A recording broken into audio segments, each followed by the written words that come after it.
Hello everyone.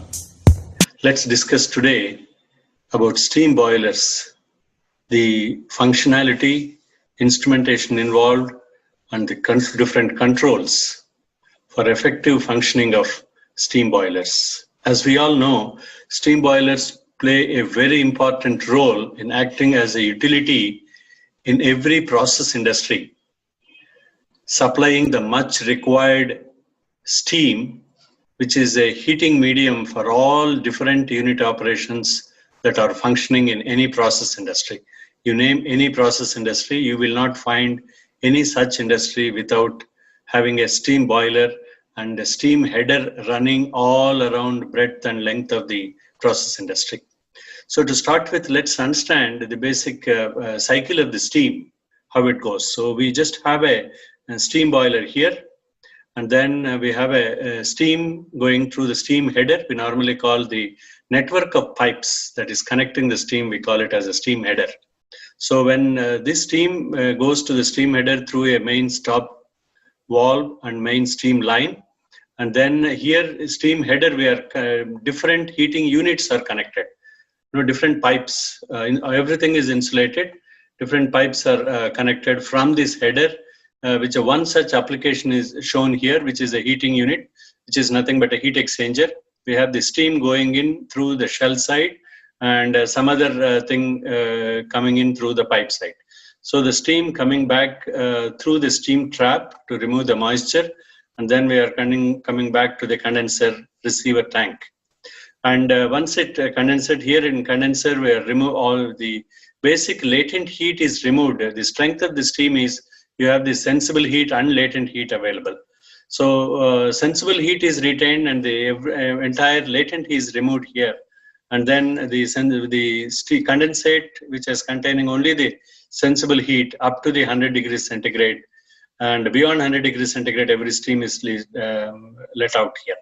So then it is through feed water pump, it is sent back to the boiler. And whatever is the water that is top up feed water is added frequently because 90% of the steam is always through the condensate.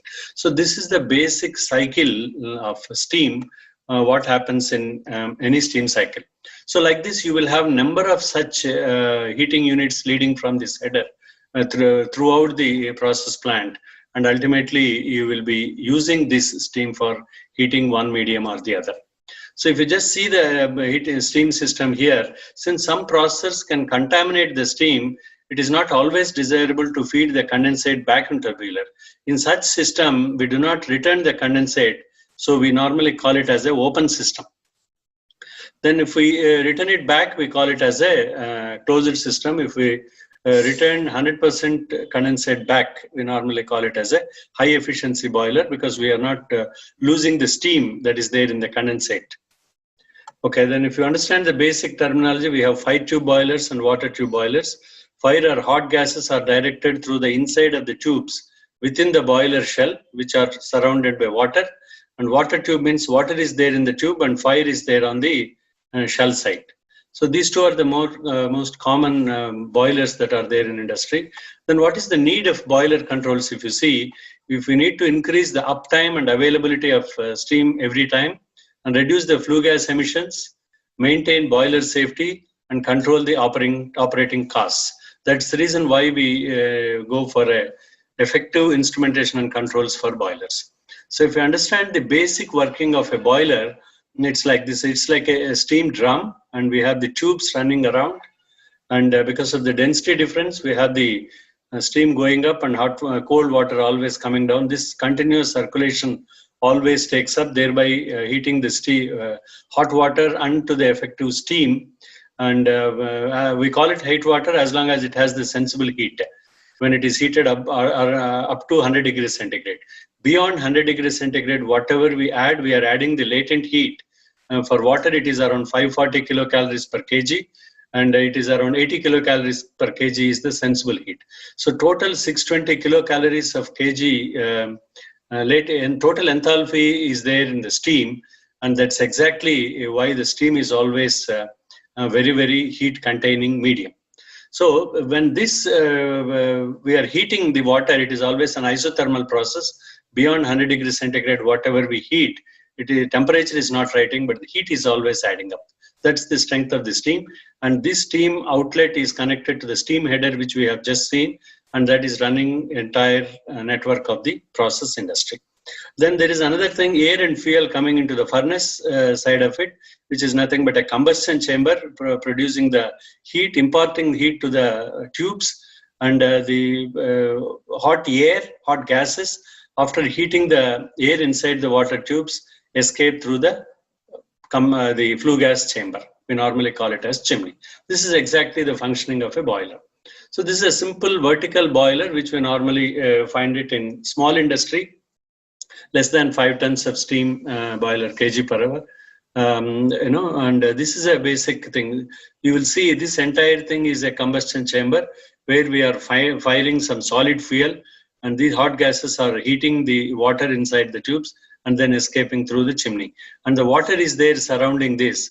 And this water is getting circulated because of the density difference and ultimately becoming the steam and escaping into the steam. That's exactly what happens in a small capacity boilers. So if you see the boiler diagram just now, this will be a pictorial representation. This will be a drum, and these are all the tubes, and this is a furnace where the hot gases are escaping through this.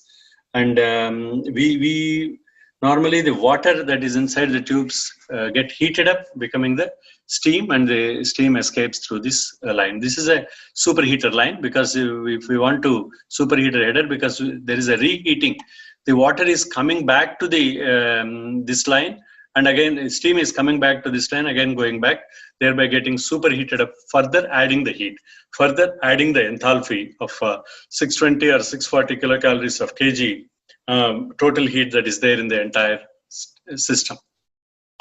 So if you see the boiler control, we have a boiler, we have input to the boiler, again output, then we are taking feedback at different stages and giving back, and here we are controlling the number 1 feed water control, number 2 steam temperature control, number 3 firing rate demand. We are basically, so all these 3 parameters from the feedback are given thereby in order to regulate the input to the boiler, whether it is the fuel or it is the air or it is the feed water or the steam temperature control. So anything is there. This is a basic flow chart of a boiler control that is there. And then if you see the steam drum water level control in an industrial boiler is the most common control system that is available. So you have a steam drum. This is pictorially represented as this line. Normally top drum is the steam drum, bottom one is the mud drum. And you have a burner at this portion is the furnace, and this is imparting heat to the boilers. This is then we have a level transmitter where the signal is sent in the form of 4 to 20 milliamps to a level indicating controller, where by sensing the set point, the difference between the incoming signal and the set point is given back to the I2P converter, where this current signal is converted to pressure, and the pressure is in the form of 3 to 15 psi that is given to the diaphragm of the air operated flow control valve, which actually controls the feed water that is going into this. So by sensing, this is the clear mechanism of how we are controlling the level in the steam drum. And this is another thing, boiler level control, just a transfer function. We have a set point from the level transmitter, and then the level control is signal is given to the feed water supply tank. And what is the steam flow that is coming in? What is the tap up feed water that we have sent? And that is decided by the manipulated variable, and the error signal is given. Thereby, you are controlling the water drum. This is another 3-element drum level control system, where we have number 1, the constant head reservoir if we need to maintain. Number 1, we are taking the drum level control. Accordingly, we have the flow of the steam that is going in. We have a flow transmitter and a flow relay. And then this entire signal is given to the feed water, and thereby proportionately we are regulating the feed water that is given to the steam drum. So this is another steam drum level control system. So if you see the diagram, this gives a very rough sketch involving all the thing. So just as a like diagram, this is the top steam drum and bottom is the mud drum. And we have the pipes, and this is a superheater line which we are seeing, and this entire thing is a furnace. So if we briefly understand, we have the water cycle coming, feed water pump coming here with the flow measurement, and we are flow control giving to the water. Because of the density difference, this entire thing getting circulated, then going back to the superheated line, and from the superheater again getting reheated up in order to get, and then it is going back through the temperature transmitter. You have a flow control and we have a pressure transmitter. Then controlled steam at control pressure is given to plant steam header. This is the water line which we normally call. If you see on the other side, the fuel line, we have a fuel at a controlled flow through a flow controller given to the burner, where burner we have one line of fuel, and another line here we will see through FD fan, we are getting the primary air, combustion air that is coming through this.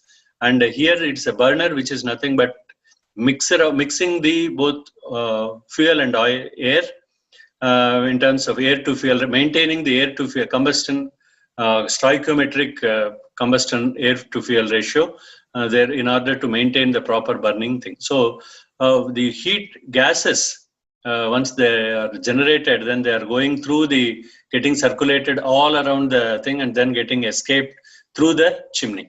So when they are escaping the chimney, you will see a preheater here.